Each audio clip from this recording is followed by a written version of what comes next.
एक कक्षा के 22 विद्यार्थियों की औसत आयु 47 वर्ष है।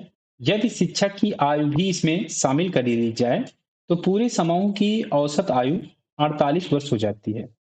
शिक्षक की आयु वर्षों में क्या होगी, ये फाइंड करना है। तो इसे मैं आपको शॉर्ट ट्रिक से बताता हूं कि शॉर्ट ट्रिक में कैसे सॉल्व करना है। यदि शिक्षक की आयु एवरेज एज के बराबर ही होती तो इसकी जो एज होती वो 47 वर्ष हो जाती शिक्षक की।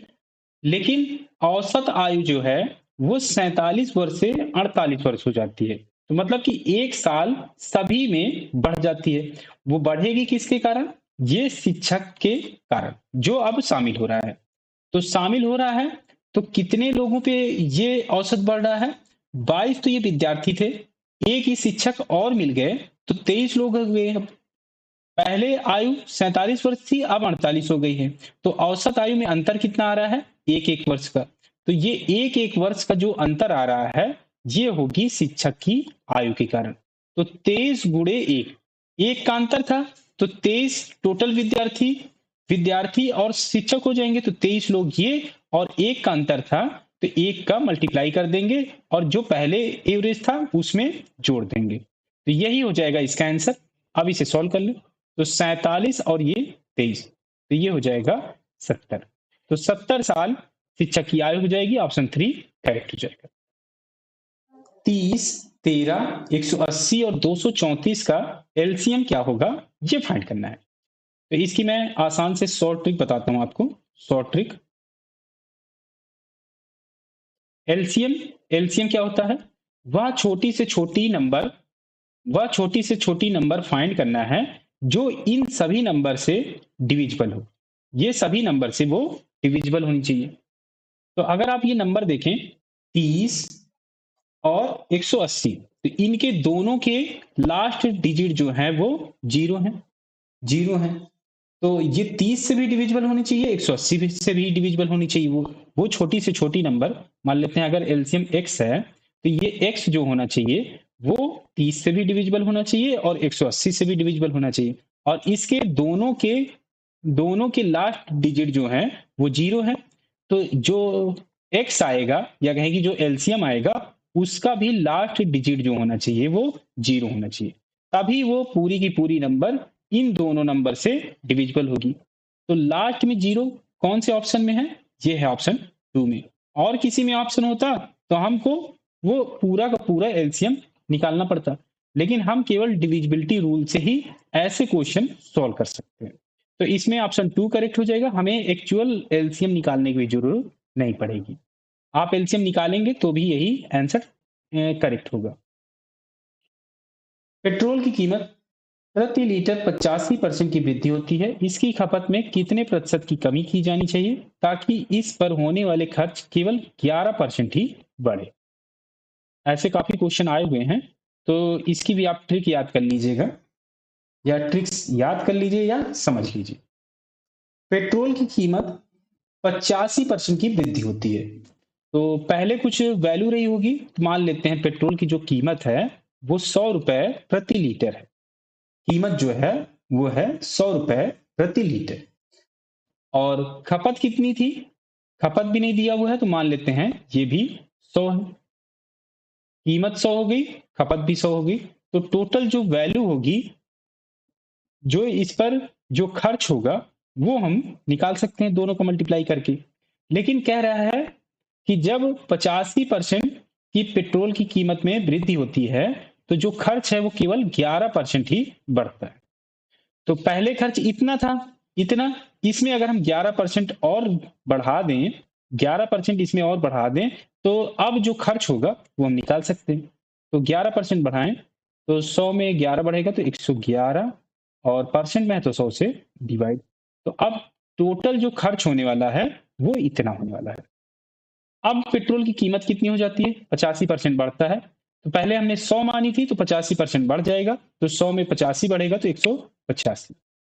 और कितने प्रतिशत की कमी निकालना है खपत में? तो खपत मान लेते हैं अब हो जाता है एक्स, एक्स की वैल्यू हम फाइंड कर लें तो हम निकाल सकते हैं कितने प्रतिशत की कमी होती है। सॉल्व करें तो 100 से 100 कैंसिल हो जाएगा। 37 से इसे डिवाइड कर सकते हैं तो 3, 37 से इसे डिवाइड करें ये आ जाएगा 5, 5 से इसे डिवाइड कर दें ये हो जाएगा 20, 20 या 60, एक्स की वैल्यू आ गई 60। पहले खपत 100 रुपए 100 थी, 100 खपत थी, अब ये 60 लीटर ही बची है। तो कितने प्रतिशत की कमी आई है? तो 100 में 60 घटेगा तो 40, और 100 का ही 100 में ही निकालना है तो यही हो जाएगा प्रतिशत। तो 40% की कमी हो जाएगी। ऑप्शन 3 करेक्ट हो जाएगा। गोपाल 5400 रुपए और अक्षय 10,200 का निवेश समान वार्षिक साधारण ब्याज दर पर करते हैं। यदि 4 वर्षों के अंत में अक्षय को गोपाल से 720 अधिक ब्याज प्राप्त होता है तो वार्षिक ब्याज दर प्रतिशत में ज्ञात कीजिए कि क्या होगी। ऐसे काफी क्वेश्चन एग्जाम में आए हुए हैं, तो इसकी भी मैं ट्रिक बता देता हूं आपको। साधारण ब्याज का जो फार्मूला होता है वो होता है P into R into T upon 100। P क्या है? मूलधन, R है ब्याज दर और T है टाइम। लेकिन ये तो होता है साधारण ब्याज का फार्मूला किसी भी मूलधन का, लेकिन यहां पर जो दिया हुआ है ये दोनों का अंतर दिया हुआ है। तो साधारण ब्याज में अगर हम ब्याज अंतर का रख रहे हैं, दो वैल्यू का अंतर का रख रहे हैं, या कहें कि दो मूलधन के अंतर का रख रहे हैं, तो जो मूलधन रखा जाएगा वो भी अगर हम अंतर ही ले लेते हैं तो यही फार्मूला अप्लाई हो जाएगा। तो जैसे साधारण ब्याज के यहां पर अंतर रखेंगे 720 है, तो यहां पर अगर हम अंतर रख देंगे तो ये जो मूलधन है इसका भी हमें अंतर रखना पड़ेगा। तो हम डायरेक्ट एक ही लाइन में इस तरह क्वेश्चन सॉल्व कर सकते हैं। तो साधारण ब्याज यहाँ पे हमने अंतर रखा है तो मूलधन भी अंतर रख दें। तो 10,200 में से 5400 घटाएं, 400 घटेगा तो 98, 9800 और 5000 और घट जाएगा तो 4800, 4800। और ब्याज दर है, ब्याज दर इसमें फाइंड करनी है। टाइम है 4 वर्ष और 100 से डिवाइड, 2 जीरो से 2 जीरो कैंसिल हो जाएगा। 24 से इसे डिवाइड करते हैं 2, 24 से इसे डिवाइड करें तो ये आ जाएगा 3, एक जीरो है तो 30 हो जाएगा। 2 से इसे डिवाइड कर दें तो आ जाएगा 15। तो आर की वैल्यू आ जाएगी ब्याज दर, ये हो जाएगा 15/4। 15/4 को सॉल्व करें तो 3.75 और ये हो जाएगा प्रतिशत में। और ये ऑप्शन 1 में, तो ऑप्शन 1 करेक्ट हो जाएगा। जब 3 वर्षों के चक्रवृद्धि ब्याज और साधारण ब्याज के बीच का अंतर 93 रुपए है और ब्याज दर 10% प्रति वर्ष है, मूलधन क्या होगा ये फाइंड करना है।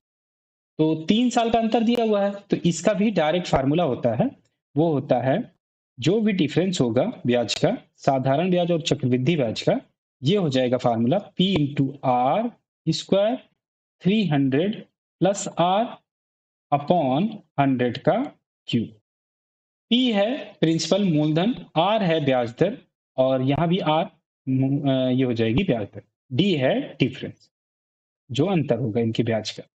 तो ब्याज का अंतर 93 है, प्रिंसिपल फाइंड ही करना है, R की वैल्यू 10 है तो 10 का स्क्वायर 100 और 300 और 10 ये हो जाएगा 310, डिवाइड में 100 का क्यूब है तो 100 का 3 बार मल्टीप्लाई कर दें, 100 से 100 कैंसिल हो जाएगा, 0 से ये 0, 31 से इसे डिवाइड करें तो आ जाएगा 3, क्रॉस मल्टीप्लाई कर लें तो 2 जीरो ये, 1 जीरो ये, 3 जीरो, और यहाँ पे लग जाएगा तो आ जाएगा 3000। तो जो मूलधन हो गया 3000, ऑप्शन 1 करेक्ट हो जाएगा। एक व्यक्ति हैदराबाद से चेन्नई तक 56 किलोमीटर प्रति घंटे की गति से जाता है और उसी मार्ग से 72 किलोमीटर प्रति घंटे की गति से हैदराबाद लौटता है। पूरी यात्रा के दौरान उसकी औसत गति किलोमीटर प्रति घंटा में क्या होगी ये फाइंड करना है। तो इसका भी डायरेक्ट फार्मूला होता है, आप याद कर लीजिएगा, ये होता है एवरेज स्पीड जो हो जाएगी, ये हो जाएगी 2xy upon x plus y. X और वाई क्या है? ये हैं जो स्पीड आने और जाने की दी हुई है, ये एक हो जाएगी x और एक हो जाएगी y। सॉल्व कर लें तो 2 गुणे 56 और गुणे 72 और डिवाइड में आ जाएगा, 56 और 72 को हम ऐड करें तो 56 और 72 128। सॉल्व करें तो 4 से डिवाइड करें तो आ जाएगा 32, 4 से इसे डिवाइड करें तो ये हो जाएगा 18 चौके 72, 18, फिर 4 से और डिवाइड कर सकते हैं तो ये आ जाएगा 8, और 4 से इसे डिवाइड करें ये आ जाएगा ये हो जाएगा 14 चौके 56, 14, 2 से और कर सकते हैं 4, फिर 2 से करें तो ये हो जाएगा 7, 2 बचा, 2 से यहाँ पे करें तो ये आ जाएगा 9, 9 सते 63, 63 किलोमीटर प्रति घंटे। और ये किलोमीटर प्रति घंटे में क्या है, क्योंकि जो स्पीड है ये किलोमीटर प्रति घंटे में थी, यही आ जाएगा इसका आंसर, ऑप्शन 4 करेक्ट हो जाएगा। एलसीएम फाइंड करना है। एलसीएम नंबर है 75, 45, 180 और 110। इसमें भी वही रूल लगेगा, क्योंकि अगर आप ये नंबर देखें तो यहाँ 0 है लास्ट डिजिट और यहाँ भी लास्ट डिजिट 0 है, और किसी का भी कोई नंबर में अगर लास्ट डिजिट 0 है और किसी नंबर को डिवाइड करना है तो उसके लास्ट डिजिट में भी 0 होना चाहिए। तो एलसीएम में लास्ट में 0 आएगा, और ये है केवल ऑप्शन 4 में, तो ऑप्शन 4 ही करेक्ट हो जाएगा, हमें एक्चुअल वैल्यू निकालने की भी जरूरत नहीं पड़ेगी। एक व्यक्ति मोटरसाइकिल से 60 किलोमीटर प्रति घंटे की औसत गति से एक स्थान से यात्रा करता है और 30 किलोमीटर प्रति घंटे की औसत गति से वापस आता है। पूरी यात्रा के लिए उसका औसत गति किलोमीटर प्रति घंटे में क्या होगा, ये फाइंड करना है। इसका मैंने फार्मूला पिछले ही ये छठे वाले क्वेश्चन में बताया था। ऐसा ही सेम क्वेश्चन है, 2xy upon x plus Y, इसी से सॉल्व हो जाएगा। तो पहली वैल्यू है 60, दूसरी वैल्यू 30 है, और 60 और 30 90 हो जाएगा, तो 90 हो जाएगा। 0 से 0, 3 से ये काटे 3, 3 से ये काटे तो आ जाएगा 20, 30 दूनी 40, और ये किलोमीटर प्रति घंटे में थी तो ये भी हो जाएगा किलोमीटर प्रति घंटे। ऑप्शन 1 करेक्ट हो जाएगा इसमें। एक दुकानदार मेज पर लागत मूल्य से 40% अधिक का अंकन लगाकर 25% की छूट देता है। यदि उसे फिर भी 450 का लाभ होता है तो मेज का लागत मूल्य रुपए में क्या होगा, ये फाइंड करना है। तो इसकी मैं शॉर्ट ट्रिक बताता हूं आपको। 40% पहले मूल्य बढ़ाता है। अगर कॉस्ट प्राइस और सेलिंग प्राइस की बात की जाए, कोई वस्तु अगर 100 की है तो उसे बेचेगा कितने में, 140 में, क्योंकि 40% बढ़ा दिया तो 100 का 140 हो जाएगा। अब 25% की छूट दे रहा है, तो अगर कोई चीज 100 की है तो बेचेगा कितने में, 75 में। 25 कम कर दिया क्योंकि 25% की छूट दे रहा है। अब इसे हम सॉल्व कर लें, दोनों कॉस्ट प्राइस हैं तो दोनों का मल्टीप्लाई कर लें। तो मल्टीप्लाई करेंगे तो काफी बड़ा इसमें कैलकुलेशन करना पड़ेगा, तो इसका रेशियो निकालें। तो रेशियो निकालें तो ये हो जाएगा, अगर हम 20 से काटें तो आ जाएगा 5, 20 से इसे काटें तो आ जाएगा 7, और 25 से इसे काटें तो आ जाएगा 4, 25 से इसे काटें तो आ जाएगा 3। मल्टीप्लाई करें 5 चौके 20, और रेशियो ये हो जाएगा 21। ये आ गया रेशियो कॉस्ट प्राइस और सेलिंग प्राइस का।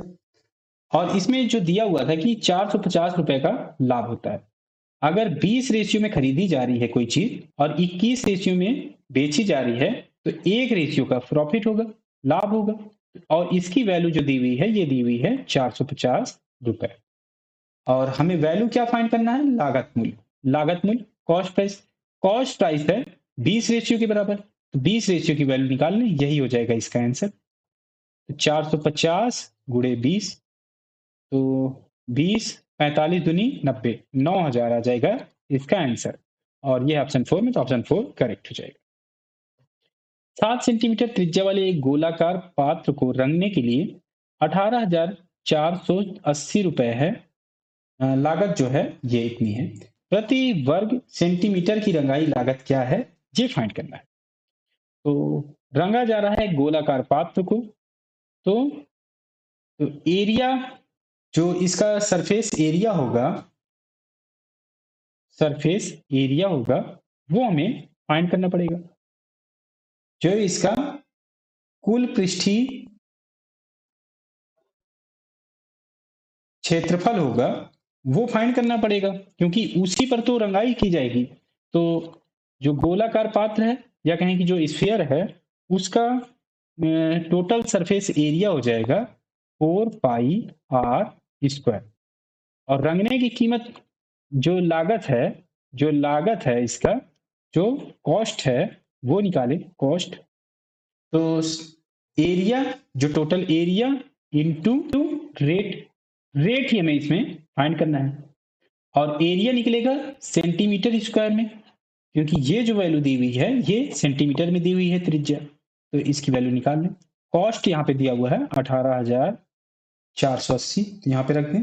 और एरिया निकालें 4, आई की वैल्यू 22/7 यहाँ पे दी हुई है, ये यहाँ पे ये रख दिए। आर की वैल्यू 7 सेंटीमीटर है, तो 7 का स्क्वायर करना है, तो 7 गुणे 7।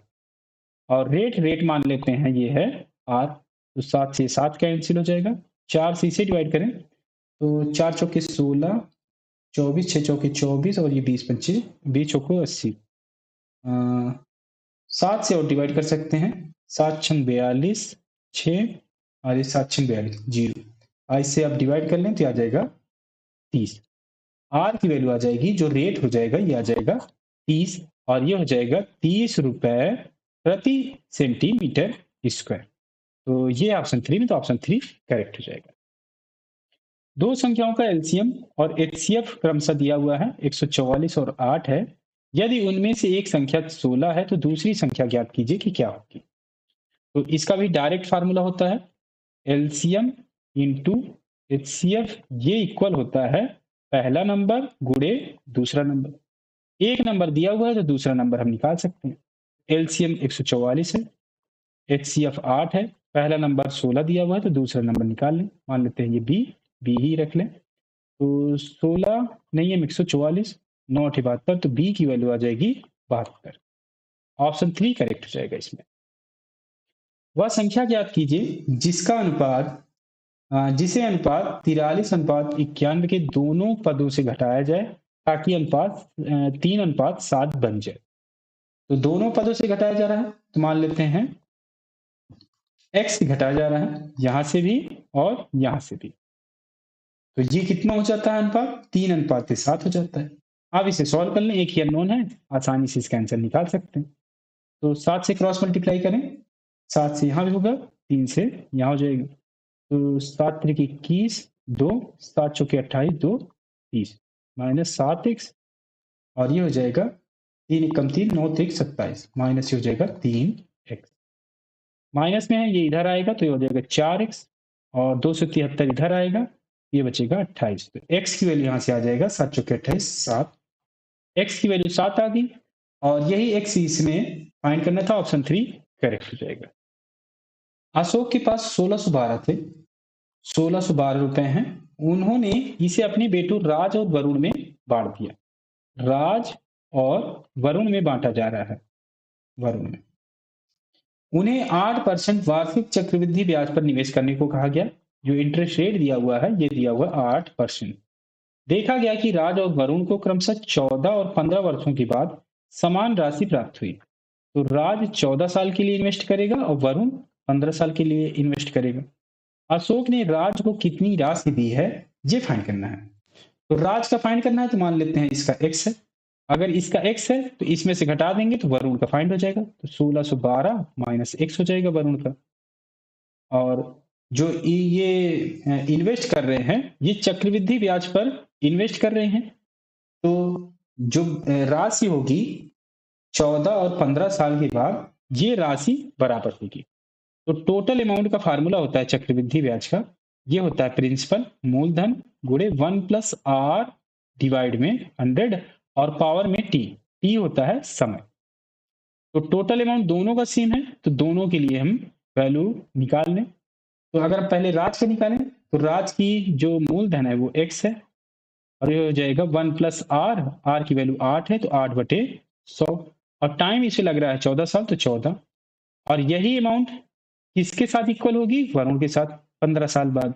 तो मूलधन इसका 1612 माइनस x, और इसमें ब्याज लगाएं तो ये हो जाएगा 1+r, r की वैल्यू 8/100, और ये हो जाएगा टाइम 15 है तो 15, ये पावर में 14 है और ये पावर में 15 है, तो एक पावर बचेगी यहाँ पर 1+r डिवाइड बाई 100। तो 4 से डिवाइड कर सकते हैं तो आ जाएगा 2, 4 से इसे डिवाइड करें तो आ जाएगा 25, और इसे सॉल्व कर लेते हैं। 25 और 1 25 एकम 25 और 2 27, 27/25 हो जाएगा, और ये 27/25 जो है वो इसके साथ मल्टीप्लाई होगा, ये हो जाएगा x इक्वल टू 27/25, और ये हो जाएगा 1612 माइनस x, क्रॉस मल्टीप्लाई कर लें, 25 से इधर मल्टीप्लाई हो जाएगा, 27 से इसमें मल्टीप्लाई हो जाएगा, तो ये हो जाएगा 25x इक्वल टू 1612 गुणे 27 माइनस ये हो जाएगा 27x, 27x इधर ले आएंगे तो ये हो जाएगा 52x, 52x की वैल्यू 1612 गुणे 27 है, तो x की वैल्यू हम निकालें क्योंकि x की वैल्यू ही हमें फाइंड करनी है, तो 1612 गुणे 27 और 52 से डिवाइड करना है, तो 4 से डिवाइड कर सकते हैं तो ये आ जाएगा 13 चौके 52, 4 से इसे डिवाइड करें, 4 चौके 16 और ये हो जाएगा 0, 4 3 12, 13 से डिवाइड कर ले तो 13 39, 13 कम 13, ये हो जाएगा 31 गुणे 27, सॉल्व करें, 27 से कम 27 2, 27 3 81 और 2 83, 837 रुपए इसका आंसर आ जाएगा, ऑप्शन 2 करेक्ट हो जाएगा। चौथा समानुपाती इसमें फाइंड करना है फोर्थ प्रोपोर्शनल। फोर्थ प्रोपोर्शनल का डायरेक्ट फार्मूला होता है BC बाई ए, और ए बी सी इसमें क्या है, पहला नंबर ए, दूसरा बी, तीसरा सी हो जाएगा, वैल्यू रख दी, यही इसका आंसर हो जाएगा, तो बी सी तो ये हो जाएगा 3√10 गुणे 3√15 और डिवाइड में हो जाएगा ए की वैल्यू है 5 गुणे 24, सॉल्व कर ले तो 3 3 का 9 हो जाएगा, 3 ये और 3 ये 9, और ये अंडर रूट में सॉल्व नहीं हो सकते हैं तो इसको एक साथ ले लें, तो 10 को लिख सकते हैं 2 गुणे 5 और 15 को लिख सकते हैं 3 गुणे 5, डिवाइड में क्या है 5 और 24 को हम 6 चौके 24, तो 2 बाहर आ जाएगा यहाँ पे स्क्वायर रूट से, ये हो जाएगा 6, 5 यहाँ से भी बाहर आ सकता है, 5 यहाँ पे बाहर आ जाएगा तो ये हो जाएगा 9 गुणे 5 और अंडर रूट में 3 और 6 2 बचेंगे तो 3 दूनी 6, डिवाइड में है 5 गुणे 2 और ये √6 से √6 और 5 से 5 कैंसिल हो जाएगा तो 9/2 आ जाएगा, 9/2 को हम लिख सकते हैं 4.5, ऑप्शन 1 इसमें करेक्ट हो जाएगा। दो ट्रेनें विपरीत दिशाओं में क्रमशः 110 किलोमीटर प्रति घंटा और 140 किलोमीटर प्रति घंटे की गति से चल रही हैं, विपरीत दिशाओं में चल रही हैं। एक ट्रेन की लंबाई 140 मीटर है, दोनों ट्रेनों को एक दूसरे को पार करने में 5 सेकंड का समय लगता है, तो दूसरी ट्रेन की लंबाई मीटर में दशमलव के 2 स्थानों तक सही क्या होगी ये फाइंड करना है। तो समय दिया हुआ है, एक की लंबाई दी हुई है और ये स्पीड दी हुई है, तो टाइम का फार्मूला क्या हो जाएगा, टाइम होता है डिस्टेंस अपॉन स्पीड, समय हो जाता है दूरी बटे चाल, और ये ट्रेनें हैं एक दूसरे को पार कर रही हैं, तो समय ये जो 5 सेकंड दिया हुआ है ये ऐसे रहेगा 5, डिस्टेंस हो जाएंगी दोनों ट्रेनों की लंबाई का एडिशन, एक ट्रेन की लंबाई 140 है, दूसरी की मान लेते हैं ये x है, तो ये दोनों का एडिशन हो जाएगा, जो डिस्टेंस होगी ये हो जाएगी, और स्पीड हो जाएगी, विपरीत दिशा में चल रही हैं तो दोनों की स्पीड जो हो जाएंगी वो ऐड हो जाएंगी, और ये मीटर में माने हैं क्योंकि ये मीटर में है तो दूसरी भी मीटर में मान लें, तो ये जो डिस्टेंस आएगी वो मीटर में हो जाएगी, ये मीटर में है और ये समय जो है सेकंड में है, तो स्पीड भी हम चेंज कर लें मीटर पर सेकंड में, तो दोनों स्पीड जोड़ें तो 140 और 110, तो ये हो जाएगा 250, ये किलोमीटर प्रति घंटे में है तो इसे मीटर पर सेकंड में बदलने के लिए 5/18 से मल्टीप्लाई करते हैं, वैल्यू रखते हैं तो 250 गुणे 5 और ये हो जाएगा डिवाइड में 18, ये 18 ऊपर चला जाएगा, ये हो जाएगा 5 और ये हो जाएगा 140 प्लस x, ये हो जाएगा 18 और 250 गुणे 5, क्रॉस मल्टीप्लाई कर लें क्योंकि हमको केवल x की वैल्यू चाहिए, ये हो जाएगा 250 गुणे 5 5 25 और ये इक्वल में हो जाएगा 140 प्लस x और ये डिवाइड में 18 आ जाएगा, 140 प्लस x की वैल्यू, तो इसे सॉल्व करें तो 25 गुणे 25, 25 से 625 और 0 पहले लगा है तो 0, 18 से डिवाइड करिए, 18 तिक 54, ये हुआ 8 85, 18 चौके 72, ये हो जाएगा 13, 30 हो गया 130। 18 से और डिवाइड करें तो 18 सत्ते 126, 4 आ जाएगा यहाँ पे, ये हो गया 7, तो ये 4 तो अब जाएगा नहीं, तो लगभग हम ले लें 347, और 140 प्लस एक्स की वैल्यू अगर 347 है तो एक्स की वैल्यू यहाँ से आ जाएगी 207, और ये दशमलव में कुछ और आता तो ये 207 दशमलव में है, ये है ऑप्शन 4 में, तो ऑप्शन 4 करेक्ट हो जाएगा। दो संख्याओं का गुणनफल ये दिया हुआ है, उनका एलसीएम और एचसीएफ दिया हुआ है, तो फाइंड क्या करना है, दो संख्याओं का गुणनफल और उनका एचसीएफ फाइंड करना है, सॉरी एचसीएफ फाइंड करना है।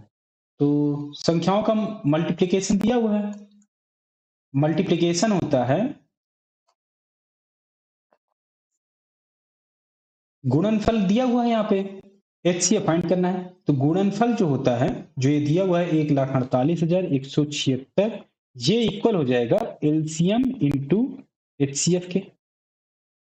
एलसीएम यहाँ पे 3528 दिया हुआ है, तो एचसीएफ फाइंड करना है 1,48,176, तो एचसीएफ फाइंड करें, ये हो जाएगा 1,48,176, और ये हो जाएगा 3528। तो अगर इसे सॉल्व करेंगे तो काफी टाइम लगेगा, तो इसीलिए इसको अप्रॉक्स वैल्यू मेथड से निकालें पहले। तो 176 को हम 0 मान लें, ये हो जाएगा 1,48,000।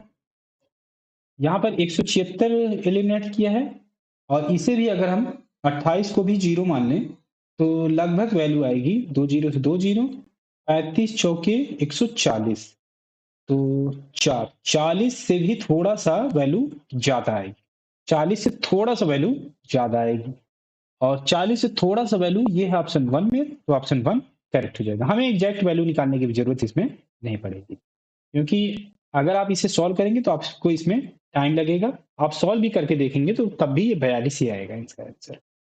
एक आभूषण का मूल्य प्रति वर्ष 5% घटता है, यदि आभूषण का वर्तमान मूल्य 12,500 है तो 2 वर्ष के बाद उसका मूल्य क्या होगा, ये फाइंड करना है। तो अभी 12,500 है, 5% घटता है, तो 5% निकाले, 5% घट रहा है, 5% घट रहा है, तो 100 में 5 घटेगा तो 95% में है, तो 100 से मल्टीप्लाई, और ये 2 वर्ष घट रहा है तो एक बार और इसी तरह घटेगा, तो 95/100 से एक बार और मल्टीप्लाई हो जाएगा। 5 से डिवाइड करें तो आ जाएगा 19, और ये हो जाएगा 20, 5 से फिर ये करेंगे तो आ जाएगा 19 और 20। सॉल्व करें तो 125 00 गुणे और 19 गुणे 19, ये हो जाएगा 361, ये हो जाएगा 2 दूनी 4, 400, 2 जीरो से 2 जीरो कैंसिल हो जाएगा।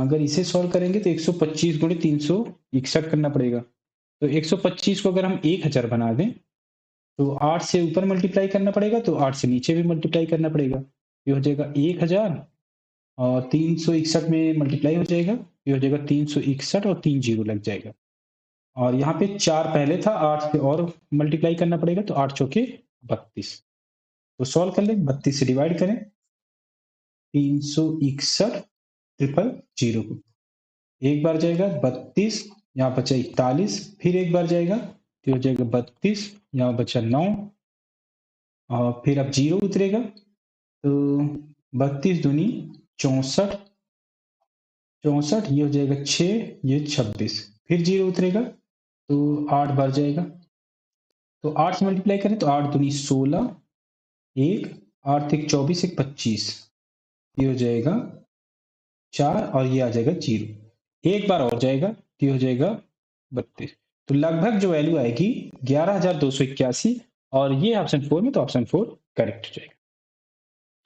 एक व्यक्ति 4824 में एक वस्तु बेचकर 20% लाभ कमाता है, यदि वह उसी वस्तु को 6000 में बेचता है तो उसका लाभ प्रतिशत निकटतम पूर्णांक तक पूर्णांकित करना होगा, क्या होगा। तो अगर वो 4824 में बेचता है तो 20% का लाभ कमा रहा है, और उसी को जब 6000 में बेचता है तो कितना लाभ कमाएगा, ये फाइंड करना है। तो कॉस्ट प्राइस और सेलिंग प्राइस की बात करें, सेलिंग प्राइस की, तो अगर कोई वस्तु 100 की है, ये हो जाएगी 120 की। 20 से इसे हम डिवाइड कर सकते हैं रेशियो निकालने के लिए। ये हो जाएगा 5 और ये हो जाएगा 6। तो अगर कोई वस्तु 5 की है तो ये 6 में बिकती है और इसकी वैल्यू दी हुई है 4824। 6 रेशियो की वैल्यू ये दी हुई है 4824। तो 6 से डिवाइड कर ले तो 1 रेशियो की वैल्यू फाइंड हो जाएगी। हमें सीपी निकालना है तो 5 रेशियो की वैल्यू फाइंड करनी पड़ेगी। ये हो जाएगा 4824। इसे सॉल्व ही कर लेता हूँ 6 से डिवाइड करके। तो 4824 को डिवाइड करें तो 8 और ये हो जाएगा 0, ये 4, 804। और 5 रेशियो की वैल्यू निकालना है तो 5 से मल्टीप्लाई। 804, 5 चौके 20, 8 पंचे 40, 4020। अब बिक कितने में रहा है? 6000 में।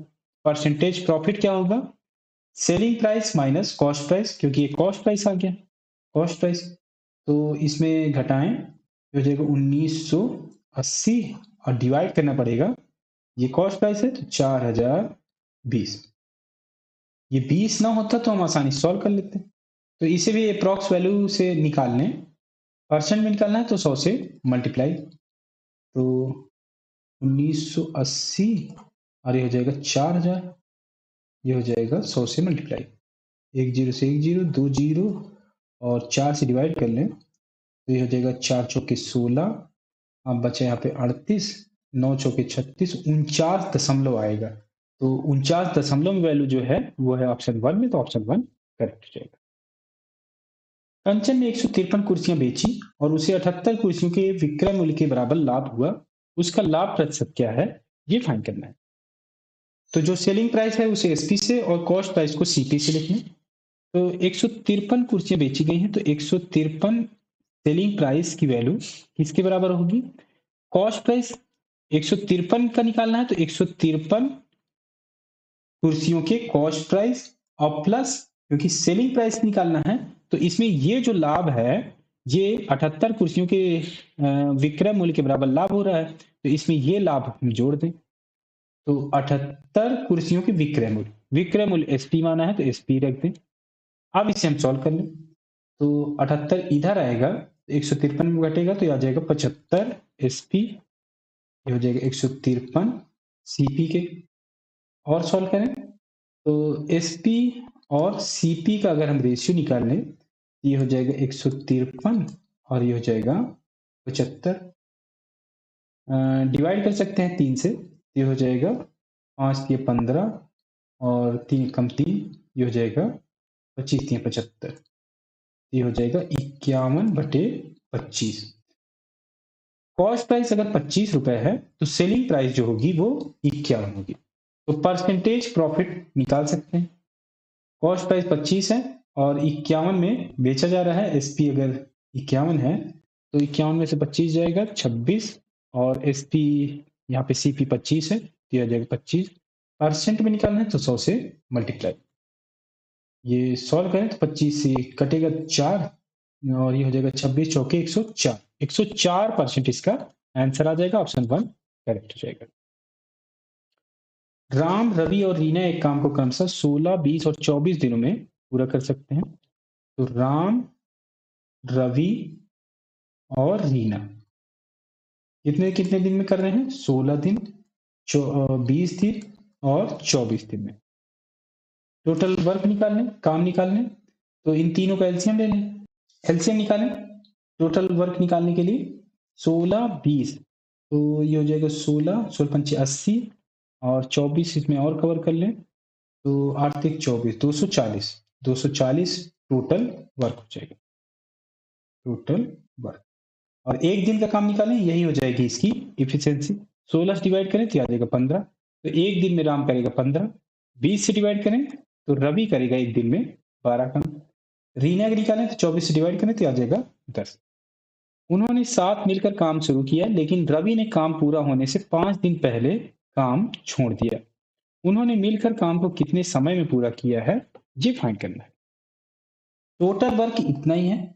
अगर रवि 5 दिन और काम करता, क्योंकि रवि 5 दिन पहले काम छोड़ दिया है, रवि अगर 5 दिन और काम करता तो हम आसानी से इन तीनों का जो इफिशियंसी है टोटल वर्क ये पता ही है, टोटल वर्क में इसकी इफिशियंसी से डिवाइड कर देते, यही इसका आंसर आ जाता है।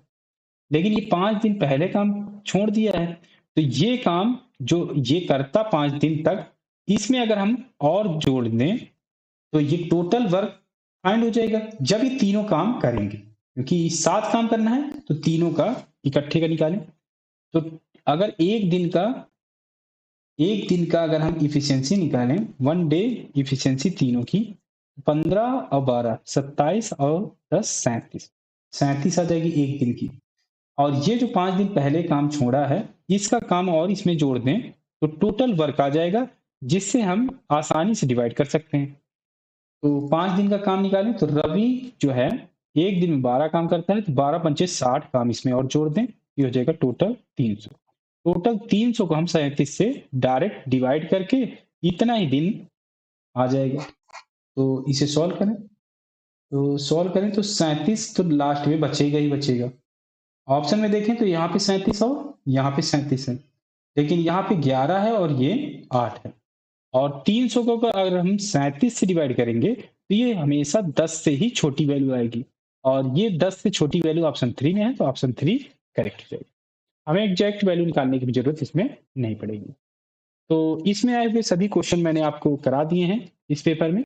और ये वीडियो आपको अच्छी लगी हो तो लाइक करिए, दोस्तों के साथ शेयर करिए और सब्सक्राइब जरूर कर लीजिए। साथ ही साथ बेल आइकन जरूर दबाइए, इससे जो भी वीडियो आए इस तरह की आपको नोटिफिकेशन जरूर मिल जाए।